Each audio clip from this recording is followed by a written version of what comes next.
سب سے بڑی ایک میسج پیغام ہے ہمارے لیے. حقیقت میں یہ سجدہ تو آدم کو کرایا جا رہا تھا علیہ السلام کو، لیکن ان کی اولاد کو ٹرین کیا جا رہا تھا کہ آدم السلام تم جاؤ گے، تمہاری اولاد جو ہے اس سجدے کو یاد رکھے جو تمہیں کرایا گیا ہے. کیا سجدہ تھا؟ کفر سخت ضرور تھا. سب سے پہلا سبق یہ دیا گیا تینوں مخلوق کو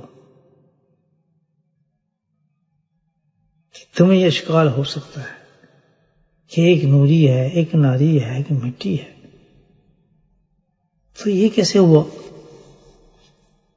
کہ مٹی کو دو جو اس سے افضل ہیں ان کو سجدہ کرنے کے لیے کہہ دیا گیا؟ تو یہی چیز ختم کرنی تھی اللہ تعالیٰ نے یہاں سے کہ حکم میرا ہو، جو چاہے میں حکم دوں، اس حکم پہ چلنا تمہارا کام ہوگا. بس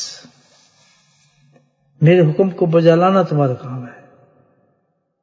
میرا حکم تمہیں سمجھ آئے یا نہ آئے، اس میں کسی قسم کا اعتراض جواز تلاش کرنا تمہارا کام نہیں ہوگا، بلکہ جو حکم میں دے دوں گا اس دنیا میں جانے کے بعد اگر تم نے اس دنیا کے امتحان میں کامیاب ہونا ہے تو یہی سب سے بڑا تمہارا امتحان ہوگا. آدم کی اولاد کا سب سے بڑا امتحان دنیا میں آنے کے بعد وہ یہ ہوگا کہ اللہ سبحانہ تعالیٰ ان پہ احکامات بھیجیں گے بذریعے اپنے آخر زمان نبی صلی اللہ علیہ وسلم کے بطور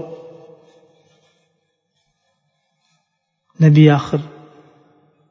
اللہ سبحانہ تعالیٰ ان کو قرآن اور شریعت نصیب فرمائیں گے. آپ صلی اللہ علیہ وسلم کے حکم سے شریعت کا حکم آپ لوگوں کو پہنچائیں گے. تو ہمارا کام یہ ہوگا کہ اس شریعت کے حکم کو ہم نے بجا لانا ہے. بس یہی ہمارے پاس اور فیل ہونے کے انتظام ہے. سب سے پہلا سبق یہ دیا کہ آپ ملائک کو بھی کھڑا کر دیا، جنات کو بھی کھڑا کر دیا. تمہاری کامیابی اس میں کرو گے تو کامیاب، نہیں تو فیل. کسی کو یقین نہیں تم میں سے پوچھے کہ یہ افضل ہے یا ہم افضل تھے یا وہ چیز افضل تھی، نہیں. پہلا سبق تو یہ ہے کہ جو حکم میں کر دوں گا وہ حکم بجا لاؤ گے، اسی کا نام دین ہے. اللہ سبحانہ تعالیٰ نے قرآن میں واضح طور پہ یہ پیغام دیا. اسی کا یہ ہے ہی سارا دین. یہی وما آتاکم الرسول فخذوا ونهاکم عنہ فانتہوا.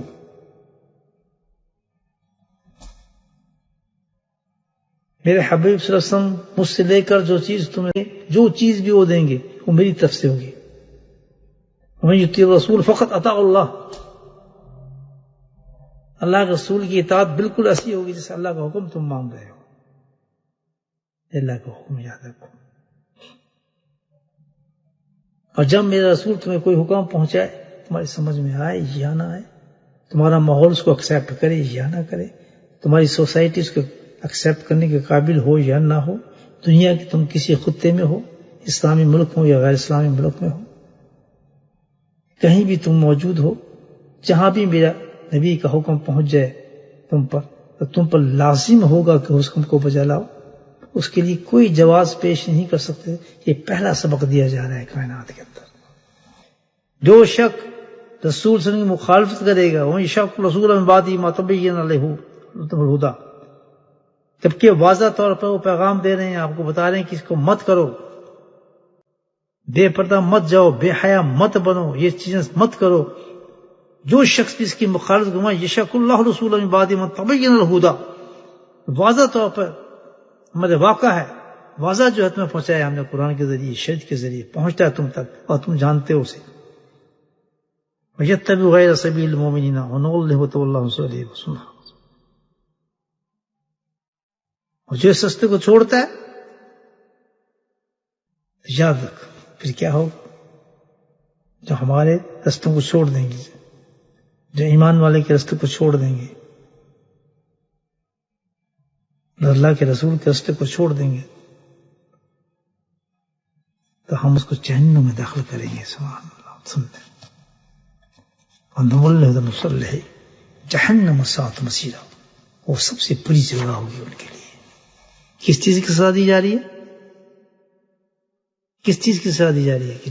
رسول سمجھ لے کر آئیں گے ہمارا حکم، اس حکم سے تم تجاوز نہیں کر سکتے. یہ ابتدائی یہاں سے کی ہم نے کائنات کی مثال پیش کر کے. تو دین کا سب سے اہم چیز یہ ہے کہ اللہ تعالیٰ سبحانہ کی طرف سے جو بھی احکامات ہم پر پہنچیں، ہمارے پاس آئیں، اس میں تکلیف آئے گی، یہ امتحان ہے. ان تکلیف کے ساتھ، ان مصیبتوں کے ساتھ، سب کے ساتھ کریں گے. وَمَن يُطِعِ اللَّهَ وَرَسُولَهُ فَقَدْ فَازَ فَوْزًا عَظِيمًا. جس بندے نے اللہ کے احکامات کو نبی شریعت اور سنت کے مطابق اپنی زندگی میں ڈھال لیا، اللہ اعلان فرماتے ہیں اس سے بڑی کامیابی کوئی نہیں ہوگی. ادھر فرمایا کہ اس سے برا انجام کوئی نہیں ہوگا. جہنم سات المصیرہ، سب سے بری جگہ وہ ہوگی. اور فرمایا جو اللہ اور رسول کے احکامات کو مان لے گا، سبحان اللہ، اس سے بہترین کامیابی اس کی کوئی نہیں. تو کیا اتنا بڑے انسان کے ساتھ جو عالم ہو، مفتی ہو، محدث ہو، قاری ہو، پتہ نہیں کیا کچھ ہو، تو وہ بھی کیا اللہ کا انکار کر سکتا ہے؟ اسے اللہ تعالیٰ یہ بتا رہے ہیں.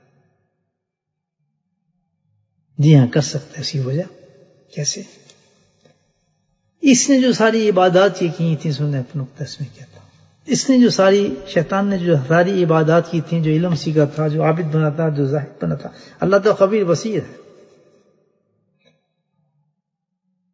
یہ اللہ کی رضا کے لیے نہیں تھی یہ چیزیں جو اس نے کی تھی، یہ اللہ کو محبت میں آ کے نہیں کی تھی اس نے یہ چیزیں.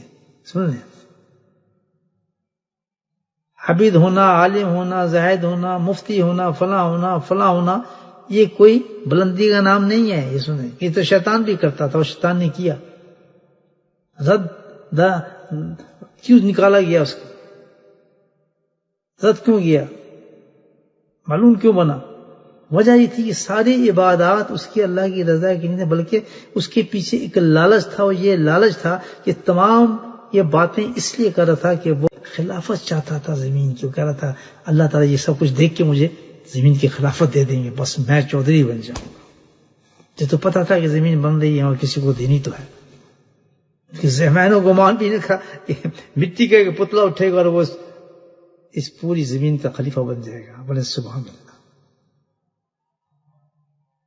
تو اس کو تو یہ تھا اندر. تو یہ ساری عبادت کی وجہ کیا تھی؟ ایک طمع تھا، ایک لالچ تھا. وہ کسی اور مقصد کے لیے بات کر رہا تھا. یہاں آپ سبق لے لیں، اللہ تعالیٰ جو دے رہے شاید کہ اپنے آپ کو ٹٹول لیں ذرا.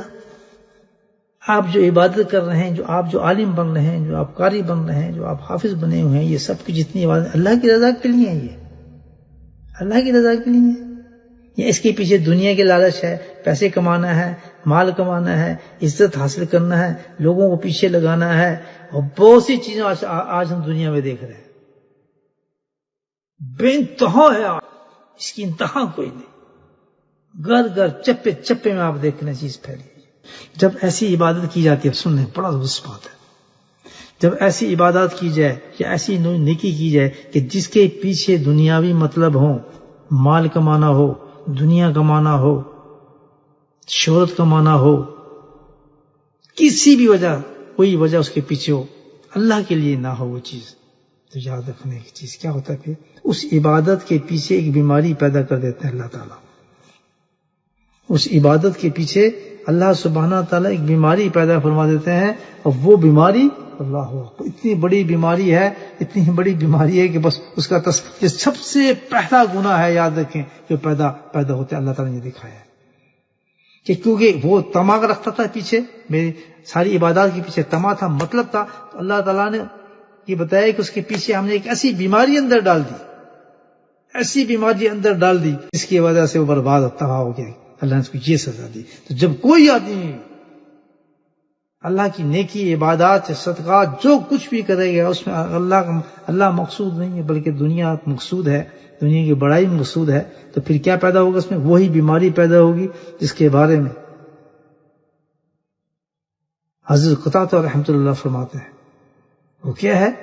پہلا گناہ، کائنات کا پہلا گناہ جو وہ پیدا ہو جائے گا، کیا؟ کبر، تکبر. تو سب سے بڑا شرک سمجھیں اس کو آپ، شرک ہے. کیونکہ اس کی سزا اتنی بڑی ہے کہ رائی کے برابر بھی یہ جس کے اندر ہوگا. رائی کی کوئی قیمت ہے حدیث کہ رائی کے برابر بھی جس میں کبر ہوگا وہ جنت کی ہوا بھی نہیں کھا لے گا.